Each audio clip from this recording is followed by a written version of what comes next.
ओम शांति। आज के अव्यक्तवाणी 22-10-1970। ফুলের লক্ষণ ফ্ললেস, মানে আমরা সম্পূর্ণ হতে হলে তার লক্ষণ হলো ফ্ললেস হতে হবে, নিখুঁত হতে হবে। তো সেটা দিয়ে বাবা আমাদেরকে বোঝাচ্ছেন। এখন বাবা বলছেন, जैसे मिलिट्री मार्शल पहले एक सीटी बजाते हैं, फिर लास्ट सीटी होती है फाइनल। বলছে যেমন মিলিটারিতে মার্শাল থাকেন, তারা প্রথম সিটি বাজায়, তারপরে লাস্ট সিটি বাজায়, আর সেটা হয়ে যায় ফাইনাল। এবার বাবা বলছেন, तो आज नाजुक समय की सूचना की ফার্স্ট সিটি है। তো বাবা আমাদেরকে বলছে, মানে ওখানেও যেমন দুটো সিটি হয় তারপরে ওটা ফাইনাল হয়ে যায়, এখানেও বাবা আজকে প্রথম সিটি মানে দিয়ে সূচনা দিয়ে দিলেন কি খুব নাজুক সময় আসতে চলেছে, না স্পর্শকাতর সময়। তো সেই সময়ের জন্য আমাদেরকে খুব রেডি থাকতে হবে।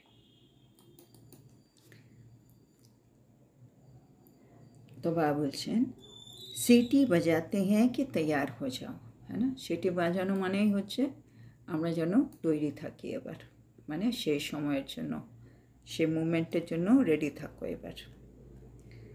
सीटी बजाते हैं तैयार हो जाए, इसलिए अभी परीक्षाओं के पेपर देने के लिए तैयार हो जाओ। সিটি বাজানো মানে তৈরি থাকো। কিসের জন্য তৈরি থাকবো? কি এখন পেপার হবে, হ্যাঁ না? লাস্টে আমাদের পেপারের মধ্যে যে যেরকমভাবে উত্তীর্ণ হবে সেই হিসেবে আমাদের পথ। তো রেডি থাকতে বলছেন বাবা।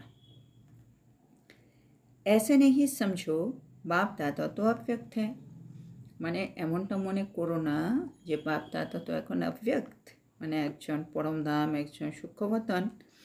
और हम वक्त में क्या भी करे, আর আমরা তো এই বতনে আছি ব্যক্তে, এখানে তো নেই বাপ দাদা, তাহলে আমরা যা খুশি তাই করতে পারি, কি আসে যায়, মানে এরকম বাবা বলছে মনে করো না।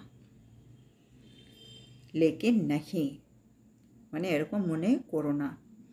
हर एक के एक एक सेकंड के संकल्प का चित्र अव्यक्त वतन में स्पष्ट होता रहता है। বাবা বলছে আমাদের প্রত্যেকের এক একটি সংকল্পের চিত্র অব্যক্ত বতনে স্পষ্ট হতে থাকে, মানে আমি যা কিছু ভাবছি সেটা অব্যক্ত বতনে বাপ দাদা চিত্রের আকারে বুঝতে পারে, মানে আমার প্রতিটা সংকল্প আর আমাদের প্রত্যেকের প্রতিটা সংকল্প তার মানে অব্যক্ত বতনে বাপ দাদা দেখতে পাচ্ছেন। इसलिए बेपरवाह नहीं बनना है, হ্যাঁ সেজন্য বেপরওয়া হওয়ার দরকার নেই। ईश्वरीय मर्यादाओं में बेपरवाह नहीं बनना है। ঈশ্বরীয় মর্যাদা মানে বাবা যা যা আমাদেরকে মর্যাদা দিয়েছেন, হ্যাঁ শ্রীমতের মধ্যে যেখানে আমাদেরকে যেভাবে চলতে হবে সেখানে বেপরওয়া হলে চলবে না। आसुरी मर्यादा व माया से बेपरवाह बनना है, মানে এর উল্টো আসুরি মর্যাদা বা মায়া, যেখানে মায়া আমাকে দিয়ে উল্টো কাজ করাবে শ্রীমতের বিরুদ্ধে, সেখানে বাবা বলছে বেপরওয়া হয়ে যাও। কিন্তু ईश्वरीय मर्यादाओं से बेपरवाह नहीं बनना है, মানে মর্যাদা যা বলছে সেটা আমাকে উল্লঙ্ঘন করা উচিত নয়। আর যেখানে আসুরি মর্যাদা, হ্যাঁ সে আমাদের পুরনো সংস্কারই মর্জ হচ্ছে, সেখানে বেপরওয়া হয়ে যাও। হ্যাঁ ধরো কেউ রাগ করছে, আমার মধ্যেও রাগের সংস্কারই মর্জ হচ্ছে, সেখানে বেপরওয়া হয়ে যাও, দূর রাগ করবো না, এটা এরকম। কিন্তু যেখানে ঈশ্বরীয় মর্যাদা বলছে না শান্ত থাকো, সেখানে শান্তই থাকতে হবে, সেখানে ক্ষমা করো, ক্ষমা করতেই হবে, এখানে বেপরওয়া হলে চলবে না। बेपरवाही का कुछ कुछ प्रभाव वतन तक पहुंचता है, বাবা দেখছেন আমরা অনেক জায়গায় বেপরোয়া হয়ে থাকছি, আর বেপরোয়াহের কিছু কিছু প্রবাহ মানে ওই বতন অবধি পৌঁছে যাচ্ছে, সেজন্য বাপ দাদা ওগুলো বুঝতে পারছেন। इसलिए आज बाप दादा फिर से याद दिला रहे हैं। সেজন্য আজকে বাপ দাদা পুনরায় আমাদেরকে মনে করিয়ে দিচ্ছে কি এখন শেষ সময় এসে গেছে, পরীক্ষা দেওয়ার জন্য তৈরি থাকো। প্রথম সিটি আমি তোমাকে জানিয়ে দিলাম, বাজিয়ে দিলাম, আর প্রত্যেকের প্রতিটা সংকল্প আমি দেখতে পাচ্ছি। তোমরা ঈশ্বরীয় মর্যাদা থেকে অনেকবারই বেপরোয়া হয়ে যাচ্ছ, সেটাও আমি বুঝতে পারছি। সেজন্য আরেকবার মনে করিয়ে দিলাম, আসুরি মর্যাদা থেকে বেপরোয়া থাকো, ঈশ্বরীয় মর্যাদা থেকে বেপরোয়া হইও না। সম্পূর্ণতা को समीप लाना है। হ্যাঁ, আমাদের লক্ষ্যই হচ্ছে সম্পূর্ণতাকে পেতে হবে, তো সম্পূর্ণতাকে কাছে নিয়ে আসো। समस्याओं को दूर भगाना है और संपूर्णता को समीप लाना है। তখন আমাদের পুরুষার্থ হচ্ছে আমাদের জীবনে বা আশেপাশে যেখানে যা যা আমাদের সমস্যা আছে সেগুলোকে একেবারে দূর করে দিতে হবে, দূর করে ভাগিয়ে দিতে হবে। আর যে সম্পূর্ণতা আছে আমার নিজের সম্পূর্ণ স্বরূপ, তাকে কাছে নিয়ে আসতে হবে। कहा संपूर्णता के बजाय समस्याओं को बहुत सामने रखते हैं। বাবা বলছে, বাবা দেখেন কোথাও কোথাও আমরা আমাদের সম্পূর্ণ স্বরূপ যেটাকে আমার সামনে রাখা উচিত, কেন সেটা আমার লক্ষ্য, সেটাকে সামনে না রেখে আমি কি করি, সমস্যাগুলোকে আমার সম্মুখে রেখে দিই। মানে আমার জীবনে কোনো সমস্যা চলছে, সমস্যাটা 24 ঘন্টা আমার সামনে, মানে আমার মনে বুদ্ধিতে সবসময় ওটাই ঘুরপাক খাচ্ছে। কারোর সাথে কথা বলতে হলেও সেই সমস্যা নিয়েই কথা বলছে, যেটা এখনও সলিউশন হচ্ছে না। মানে কোথায় বা বলছে সমস্যা তো সমস্যা জায়গায়, তোমার সম্পূর্ণ স্বরূপের উপরে তোমাকে কাজ করতে হবে। কিন্তু আমি সমস্যাটাকে সামনে রাখি, সম্পূর্ণতা আমার যে লক্ষ্য সেটা পেছনে চলে যায়। তো বাবা কি বলছেন, समस्याओं का सामना करे तो समस्या समाप्त हो जाए। সমস্যাগুলির সম্মুখীন হও আর সমস্যাকে সমাপ্ত করো। হ্যাঁ, বলছে আমরা যদি সব সময় সমস্যাকে নিয়ে ভাবতে থাকি তাহলে আমার পুরুষার্থ সম্পূর্ণতার সেটা তো আর হচ্ছে না। আর সেটা না হলে এবার ধরো হঠাৎ আমি শরীর ছেড়ে দিলাম, তাহলে কি হবে? এছাড়া ধরো সমস্যা যেটা আছে সেটা এখন সলভ হতে আরও 2 মাস লাগবে, 4 মাস লাগবে, এরকম একটা ব্যাপার। তো 4 মাস অবধি আমার সম্পূর্ণতার যে পুরুষার্থ সেটা কি পিছিয়ে থাকবে? নিশ্চয় নয়। জন্য সমস্যা যা কিছু করা সেটা করো, কিন্তু সম্পূর্ণতার লক্ষ্যটাকে সামনে রাখো। লক্ষ্য হচ্ছে সম্পূর্ণতাকে পাওয়ার। এবার পাশে পাশে ড্রামাতে বিভিন্ন সময় বিভিন্ন সমস্যাগুলি আসছে, পরিস্থিতি আসবে, সেটা তো আমি দেখছি কী করতে হবে, কিন্তু ওটা যেন আমার সামনে না থাকে, ওটা সাইডে, মানে যেমন যেগুলো বাবা বলছেন সাইড সিন, হ্যাঁ না, ওগুলো জীবনে আসবে, ওগুলো থাক, কিন্তু ওগুলো আমার সামনে না থাক। সেজন্য বাবা বলছে যেগুলো সমস্যা আছে ওগুলো সম্মুখীন হও আর সমস্যাকে সমাপ্ত করো। सामना करना नहीं आता है तो एक समस्या से अनेक समस्याएं आ जाती है। যদি আমরা সম্মুখীন হতে না জানি সমস্যাগুলোকে, মানে সমস্যাগুলো সম্মুখীন হয়ে যদি আমি সলভ না করতে পারি, একটি সমস্যা থেকে বাবা বলছে অনেক সমস্যা চলে আসে। पैदा हो जाता है तो वहाँ ही ख़त्म कर दो तो वृद्धि ना हो। মানে সমস্যা যেখানে জন্ম হচ্ছে বাবা বলছে ওখানেই শেষ করে দাও, তাহলে কি হবে? বৃদ্ধি হবে না। समस्या को फौरन समाप्त कर देंगे तो फिर वंश पैदा नहीं होगा। বাবা বলছে সমস্যাকে যদি আমরা ফৌরন মানে সাথে সাথে যদি সমাপ্ত করে দিই, দ্রুত গতিতে যদি সমাপ্ত করতে পারি, তাহলে বাবা বলছে তার বংশ আর জন্ম নেবে না। अंश रहता है तो वंश हो जाता है, है ना, अंश থেকে গেলে বাবা বলছে বংশ হয়ে যাবে। अंश को ही ख़त्म कर देंगे तो वंश कहाँ से आएगा, है ना, अंशকে আমি যদি সমাপ্ত করে দিই তাহলে বংশ কোথা থেকে আসবে?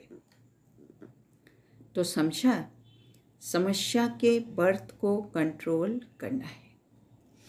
তাহলে বাবা বলছে তোমরা বুঝে গেছো কী করতে হবে, সমস্যার বার্থ কন্ট্রোল করতে হবে, মানে যে সমস্যা আছে সেটাকেও শেষ করে দিতে হবে। कंट्रोल, এর থেকে বেশি সমস্যা আর বাড়তে পারে না, बर्थ के कंट्रोल करो। अभी इशारे में कह रहे हैं, फिर सभी प्रत्यक्ष रूप में आपकी स्थिति बोलेगी।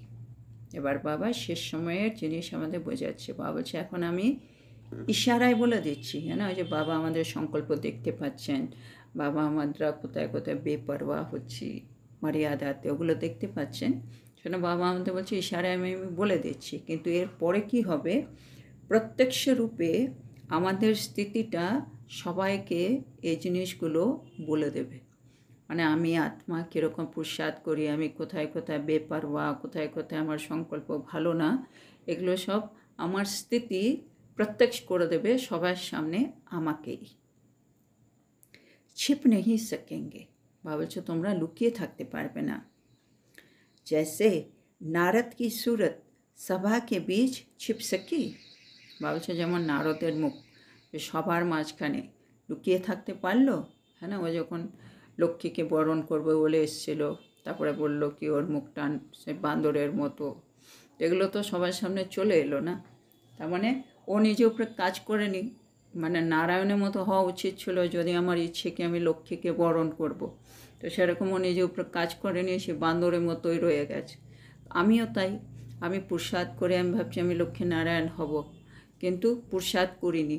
তা আমারও যে চেহারা, যে পুরুষার্থের ভেতরের যে চেহারা, সেটা প্রত্যক্ষ হয়ে যাবে এখন। अभी तो बाप गुप्त रखते हैं, এখন মানে বাবা সবার সামনে তো বলছেন না, তাহলে বাবা এটাকে এখনো পর্যন্ত গুপ্ত রেখেছিলেন। लेकिन थोड़े समय के बाद फिर गुप्त नहीं रह सकेगा, কিন্তু আর কিছুটা সময়ের পরে বাবা বলছে এটা কিন্তু আর গুপ্ত রাখা যাবে না, হ্যাঁ না, মানে বাবা বলেন না, মানে লাস্টে আমরা সবাই প্রত্যক্ষ হয়ে যাব, কে কোন পদ পাবে, কার কি হবে না হবে, মানে সব কিছু পরিষ্কার হয়ে যাবে, মানে পরীক্ষার রেজাল্টের মতো এরকম। उनकी सूरत सीरत को प्रत्यक्ष करेगी, বাবা বলছে তখন কি হবে, আমাদের চেহারা আমাদেরই মনোভাবকে প্রত্যক্ষ করাবে। তার মানে এটা হচ্ছে আমার রেজাল্ট আউট হচ্ছে, এই যে আমি এত বছর জ্ঞানে চললাম, কি পুরুষার্থ করলাম, সেগুলোর আসল চেহারা মানে দ্য রেজাল্ট, এটা আমি নিজের মনোভাব দিয়ে আমার নিজের চেহারা দিয়ে প্রত্যক্ষ করে দেব। जैसे साइंस में आजकल इन्वेंशन करते जाते हैं, বাবা বলছে যেমন সায়েন্স কী করে ইনভেনশন করে যাচ্ছে, कोई भी चीज़, कोई भी गुप्त चीज़ स्वतः ही प्रत्यक्ष हो जाए, है ना, साइंस যেমন আজকাল ইনভেনশন করতে থাকে, যে কোনো গুপ্ত বস্তু, হ্যাঁ না, সায়েন্স খুঁজে খুঁজে বের করে ফেলছে, প্রত্যক্ষ করে দিচ্ছে। ऐसे ही साइलेंस की शक्ति का भी स्वतः ही प्रत्यक्ष रूप हो जाएगा, ঠিক একইভাবে আমাদের সাইলেন্সের শক্তিও নিজে থেকেই কিন্তু প্রত্যক্ষ রূপে চলে আসবে। মানে আমি আত্মা কতটা নিজের উপরে কাজ করেছি, কতটা সাইলেন্স শক্তির পাওয়ার আমার মধ্যে এসছে, সেগুলো আমি প্রত্যক্ষ করব। कहने व करने से नहीं होगा, समझा, মানে শুধু বললে পড়লে হবে না, এটা মানে অটোমেটিকই হয়ে যাবে, মানে কেউ বলে দেবে কেউ করে দেবে প্রত্যক্ষ হবে এরকম না, অটোমেটিকই হবে। বাবা বলছে তো ভবিষ্য সময় কি সূচনা দে রহে হ্যাঁ, শোনো বাবা আমাদের ভবিষ্য সময়ের সূচনা এখন থেকে দিয়ে দিচ্ছেন।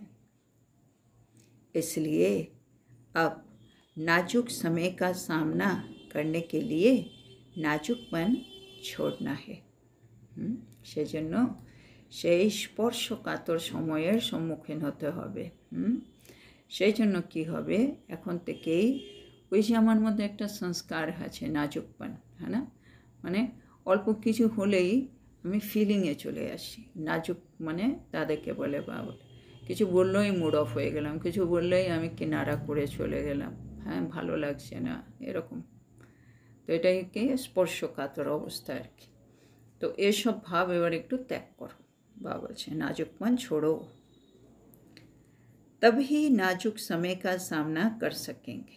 মানে এখন থেকেও যদি আমি ছোট ছোট ব্যাপারে মানে মুড অফ করে বসে থাকি, ফিলিংয়ে চলে আসি, তাহলে সেই সময়ের কিন্তু সম্মুখীন তুমি হতে পারবে না। সেটা এখন থেকে ওই নাজুকপনা যদি থাকে তুমি ওটা ছাড়ো, সেটার সম্মুখীন মানে তোমাকে সেই সময়ের সম্মুখীন হতে দেবে না তোমার এই সংস্কারটা नाजुकपन, সেটা এটা ছাড়ো। अच्छा, हर्षित मुख रहने का जो गुण है वो पुरुषार्थ में बहुत मददगार बन सकता है। এবার বা দেখছে কিছু কিছু আত্মার তো হর্ষিত চেহারা, হর্ষিত মুখ। বা বলছে এই গুণটা যাদের মধ্যে রয়েছে তারা সেটা কিন্তু তাদের পুরুষার্থে অনেক সাহায্য করবে। जैसे सूरत हर्षित रहती है वैसे आत्मा भी सदैव हर्षित रहे। হ্যাঁ, বা বলছে যে যেভাবে চেহারা মানে অনেক আত্মা আছে তারা নিজের চেহারা সবসময় হর্ষিত রাখে, আনন্দিত রাখে। বা বলছে এখন একইভাবে আত্মাকেও সব সময় আনন্দিত রাখো, মানে খালি চেহারাতে হাসি হাসি ভাবনা, আত্মাও যেন সবসময় খুশি থাকে, খুশিতে থাকে, প্রসন্ন চিত্তে থাকে, हर्षित থাকে। इस ন্যাচুরাল গুণ को आत्मा में लाना है। তার মানে এই গুণটাকে এত ন্যাচুরাল করে নাও কি সেটা আত্মার মধ্যে যেন চলে আসে। सदा हर्षित रहेंगे तो फिर माया की कोई आकर्षण नहीं होगी। বা বলছে আমি যদি সব সময় হর্ষিত থাকতে পারি, আনন্দে থাকতে পারি, তাহলে মায়ার কোনো আকর্ষণ কিন্তু আমাকে আটকাতে পারবে না। এ বাপ কি গ্যারেন্টি, হ্যাঁ এটা বাবার গ্যারেন্টি। তখন আমি সবসময় যদি আনন্দে থাকি, আমি সবসময় মায়ার আকর্ষণ থেকে প্রোটেক্টেড থাকব। लेकिन वो तब होगा जब सदैव आत्मा को हर्षित रखेंगे। আর সেটা কখন হবে বাবা বলছে, যখন আমি আত্মা সবসময় হর্ষিত থাকব। খালি আমি বাইরের হাসি নয়, আমি আত্মা ভেতর থেকে আনন্দিত। মানে আত্মা আনন্দে, আত্মা হর্ষিত মানে কি, তার মানে आत्मा भरपूर, आत्मा सर्वप्राप्ति स्वरूप, है ना, आत्मा संतुष्ट, आत्मा निश्चय बुद्धि, और কোনো চিন্তা নেই, ও নিশ্চয়, কমপ্লিট নিশ্চয় নিজের উপরে, বাবার উপরে, ড্রামার উপরে সন্তুষ্ট, নিজে সন্তুষ্ট, সবাইকে সন্তুষ্ট রাখছে, নিজে ভরপুর, সবাইকে আশীর্বাদ দিতে পারছে, দোয়ায় লো বাবা বলছে। তখনই তো আত্মা সন্তুষ্ট থাকবে, তখনই আত্মা আনন্দে থাকবে। আনন্দে থাকলে তখন মায়ার আকর্ষণ থেকে আমি দূরে থাকব। তো বাবা বলছেন এবার, फिर बाप का काम है माया के आकर्षण से दूर रखना। হ্যাঁ, মানে আত্মা যদি হর্ষিত থাকে তাহলে বাবার কাজ হবে মায়ার আকর্ষণ থেকে তাকে দূরে রাখা। ये गारंटी बाप आपसे विशेष कर रहे हैं, सभी से नहीं करते हैं। বাবা বলছে এই গ্যারেন্টি বাবা বিশেষ মানে তোমাদেরকে দিচ্ছে, মানে যারা সামনে বসে আছে। বাবা বলছে এই গ্যারেন্টি আমি কিন্তু সবাইকে দিচ্ছি না।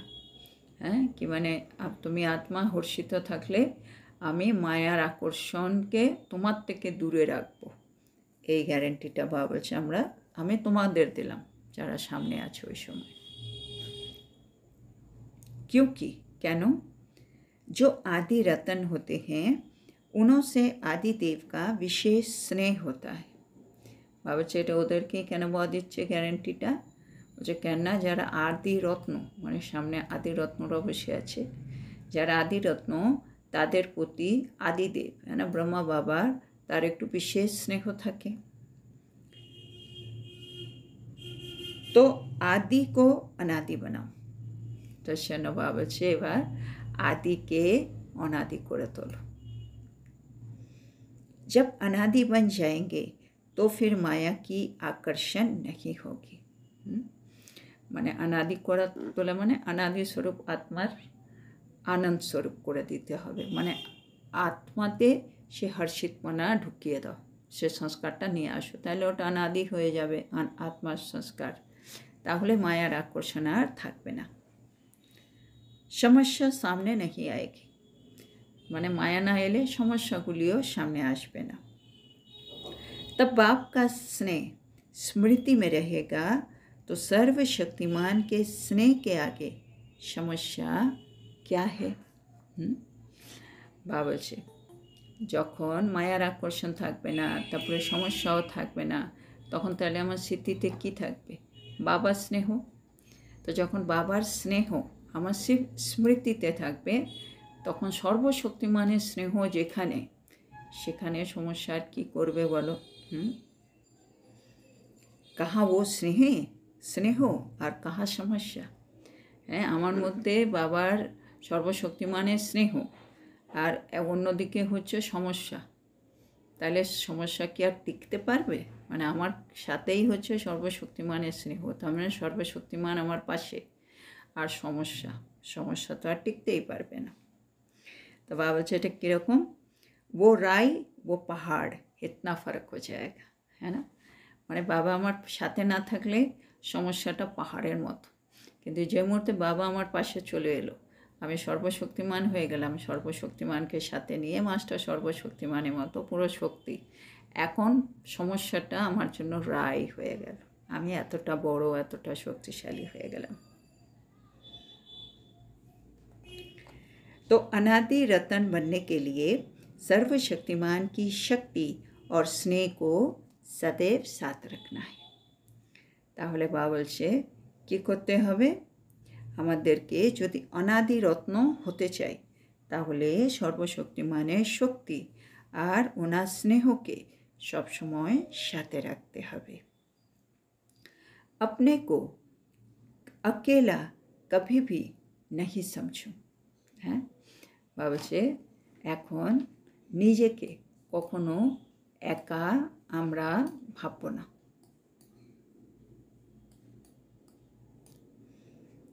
साथी के बिना जीवन का एक सेकेंड भी ना हो। বাবা আমাদের এই সময়ের সাথী। এই সঙ্গম যুগ মানে বাবার সাথে এই সঙ্গম যুগটা আমাদের কাটাতে হবে। যেন বাবা বলছে এই সঙ্গম যুগের জীবনের একটা সেকেন্ডও যেন এই সাথীকে ছাড়া আমি যেন এক সেকেন্ডও এই সাথী ছাড়া না কাটাই, মানে প্রতি সেকেন্ডে যেন সাথী আমার সাথে থাকে, এরকম হতে হবে আমাদেরকে। কখনো আমরা নিজেকে একা করব না। जो स्नेही साथी होते हैं वो अलग नहीं होते हैं। মানে যেই সাথীদের মধ্যে স্নেহ থাকে, মানে আমার স্নেহী সাথী যে হয়, তার থেকে আলাদা কখনো কেউ থাকে না। আলাদা হওয়া মানেই হচ্ছে তাদের মধ্যে স্নেহ নেই। আমার আর বাবার মধ্যে অনেক স্নেহ, হ্যাঁ, ভালোবাসা, সেজন্য আমরা কখনো আলাদা হব না। साथी को साथ न रखने से, अकेला होने से माया जीत लेती है। হ্যাঁ, আমরা যদি সাথীকে সাথে না রাখি, একা থাকি, তাহলে কি হবে? মায়া আমাকে জয় করে নেবে। তাহলে মায়া আমাকে হারিয়ে দেবে আমি একা হয়ে গেলে। সেজন্য সেটা যদি আমি চাই না হতে, আমাকে সবসময় বাবাকে সাথে রাখতে হবে। তো এখানে আজকে এই মুরলিটা শেষ হলো। তো আজকে বাবা আমাদেরকে মিলিটারি মার্শালের এক্সাম্পল দিয়ে বললেন। উনি দুটো সিটি বাজায়, প্রথম সিটি রেডি আর লাস্ট সিটি মানে ফাইনালি। তো বাবাও আমাদেরকে আজকে প্রথম সিটির সূচনা দিয়ে দিলেন, কি রেডি হয়ে থাকতে হবে, কি পরীক্ষার পেপার এবার অনেক শীঘ্রই হবে, সেজন্য বি রেডি। প্রথম সিটি হয়ে গেল, এটা আমাদের মনে করিয়ে দিল। তারপরে বাবা বলছে, বাবা দেখছেন আমাদের অ্যাক্টিভিটিকে, আমরা ভাবছি বাপ দাদা তো অব্যক্ত হয়ে গেছে, এখানে তো নেই, আমরা যা খুশি তাই করি, কি আসে যায়। বাবা বলছে না, তোমাদের প্রত্যেকের প্রতিটা সংকল্প প্রতি সেকেন্ডের তার চিত্র অব্যক্ত বর্তনে স্পষ্ট হতে থাকে, মানে আমি কি ভাবছি সেটা ওখানে উনি দেখতে পান। সেজন্য বাবা বলছে বেপরোয়া হয়ে থেকো না, তাহলে আমি যা ভাবছি ওখানে দেখা যাচ্ছে। সেজন্য বাবা বলছে যদি বেপরোয়া হতে হয় তোমাদের আসুরি মর্যাদা বা মায়া সেখানে বেপরোয়া হও, কিন্তু ঈশ্বরীয় মর্যাদা সেখানে বেপরোয়া হলে চলবে না। বাবা দেখে আমরা অনেক জায়গায় বেপরোয়া হয়ে যাই, আর সে ভাবের কিছু কিছু প্রবাহ পতনে পৌঁছে যায়। সেজন্য বাবা আজকে একটু মনে করিয়ে দিচ্ছেন, তোমাদেরকে সম্পূর্ণতাকে সমীপ আনতে হবে, আর জীবনের যে সমস্যাগুলি আছে ওগুলোকে একটু দূরে ভাগাতে হবে। তার জন্য সমস্যার সম্মুখীন হও, সম্মুখীন হয়ে সমস্যাকে সমাপ্ত করো। বাবা বলছে সমস্যা যখনই জন্ম নিচ্ছে তখনই তাকে শেষ করার চেষ্টা করো, ওকে বৃদ্ধি হতে দেবে না। আর যত তাঁতি শেষ হবে ততই তার বংশ হবে না। সেজন্য বাবা বলছে অংশ থাকলেই বংশ হবে, সেই জন্য সমস্যার বার্থ কন্ট্রোল করো। তারপরে বাবা বলছে এখন বাবা ইশারায় বুঝিয়ে দিচ্ছেন মানে কি করতে হবে না করতে হবে, আমাদের স্থিতি কি, কিন্তু এরপরে আমাদের স্থিতি কিন্তু সবার সামনে প্রত্যক্ষ হয়ে যাবে। বাবা বলছে লুকিয়ে কিন্তু থাকতে পারবে না কেউ। যেমন নারদের এক্সাম্পল দিলেন বাবা, নারদের মুখ সবার মাঝখানে লুকিয়ে থাকতে পারেনি, ওটা যা ছিল ওটা প্রত্যক্ষ হয়ে গেছিল। একইভাবে বাবা এখন অবধি গুপ্ত রেখেছেন আমাদেরকে, কিন্তু শেষে আমাদের চেহারা আমাদেরই মনোভাবকে প্রত্যক্ষ করবে, মানে আমাদের সুরত আমাদের সিরতকে প্রত্যক্ষ করবে। বাবা বলছে যেমন সায়েন্সের ইনভেনশন যে কোনো গুপ্ত বস্তুকে প্রত্যক্ষ করে দিচ্ছে, একইভাবে সাইলেন্সের শক্তিও আমাদের মধ্যে আমাদেরকে নিজেই প্রত্যক্ষ করিয়ে দেবে। তো বাবা এখন ভবিষ্যৎ সময়ে যা যা হবে সেটা আগের থেকে একটু আমাদের বলে দিচ্ছে, আর সেই সময়ের জন্য বাবা বলছে একটু রেডি হয়ে থাকো, সেই সময়ের সম্মুখীন হওয়ার জন্য রেডি থাকো। আর তার জন্য খুব ভালো গুণ আছে, সেটা হচ্ছে হর্ষিত মুখ। সে গুণটা যদি থাকে বাবা বলছে তাহলে তোমার পুরুষার্থেও তুমি সাহায্য পাবে। তো যেমন আমাদের চেহারা হর্ষিত মুখ, বাবা চাইছে আমাদের আত্মাও যেন সবসময় হর্ষিত মুখ থাকে। আর বাবা বলছেন যদি আত্মার মধ্যে এই গুণটা চলে আসে তাহলে আমরা মায়ার আকর্ষণ থেকে দূরে থাকব, আর সেটা বাবা আমাদের গ্যারেন্টি দিচ্ছে। তাহলে বাবা বলছেন বাবাকে আমাদের সবসময় সাথে রাখতে হবে। বাবা হচ্ছে সর্বশক্তিমান, সেজন্য বাবাকে যত আমরা সাথে রাখবো আমরা শক্তিশালী হয়ে যাব। সেজন্য কখনো আমাদের একা হওয়া উচিত নয়। জীবনে প্রতিটা সেকেন্ডে সাথী ছাড়া যেন কোনো সেকেন্ড না থাকে। আর বাবা হচ্ছে আমার স্নেহের সাথী, সেজন্য তার থেকে আলাদা হওয়ার কথা তো ভাবাই যায় না। বাবা বলছে যদি সাথীকে সাথে রাখি তাহলে তো আমরা মায়াজিত হয়েই যাব। যদি সাথীকে সাথে না রাখি, একলা হয়ে থাকি, তাহলে মায়া আমাকে জয় করে নেবে, মানে আমাকে পরাজয় স্বীকার করতে হবে। তো তাহলে আমাদেরকে সব সময় বাবাকে সাথে রাখতে হবে, সর্বশক্তিমানকে, তাহলেই আমরা সব কিছুতে ফুল হয়ে যাব আর ফ্ললেসও হয়ে যাব। তো আজকের এত সুন্দর শিক্ষার জন্য আমরা আমাদের প্রিয় শিব বাবাকে বলবো ধন্যবাদ বাবা, ধন্যবাদ। ওম শান্তি।